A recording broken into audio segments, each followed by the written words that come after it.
सध्या राज्याच्या विविध भागात जोरदार पाऊस पडतोय। यामुळे काही भागात जनजीवन विस्कळीत झालंय। सध्या पुणे आणि सातारा जिल्ह्यात पावसाचा जोर चांगलाच वाढल्याचं चित्र पाहायला मिळतंय। त्यामुळे उजनीसह वीर धरणात येणारा पाण्याचा विसर्ग वाढवण्यात आलाय। त्यामुळे उजनीसह वीर धरणातून मोठ्या प्रमाणात पाण्याचा विसर्ग सोडण्यात येत असल्यानं भीमा नदीसह नीरा नदी काठच्या लोकांना प्रशासनानं सतर्कतेचा इशारा दिलाय।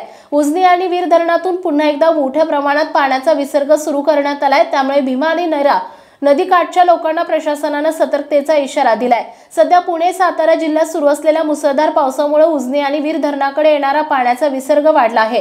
त्यामुळे आता वीर धरणातून 41,733 क्युसेक तर उजनी धरणातून 31,600 क्युसेक विसर्गानं पाणी सोडण्यास सुरुवात झाली आहे। यावेळी पंढरपूरवर पुन्हा एकदा पुराची टांगती तलवार दिसत आहे। खडकवासला धरणातून आज मुठा नदी पात्रात 8,734 क्युसेक पाण्याचा विसर्ग सुरू करण्यात येणार आहे। नागरिकांनी नदी पात्रात उतरू नये, त्याचबरोबर खबरदारी घ्यावी असं प्रशासनाकडून सांगण्यात आलंय।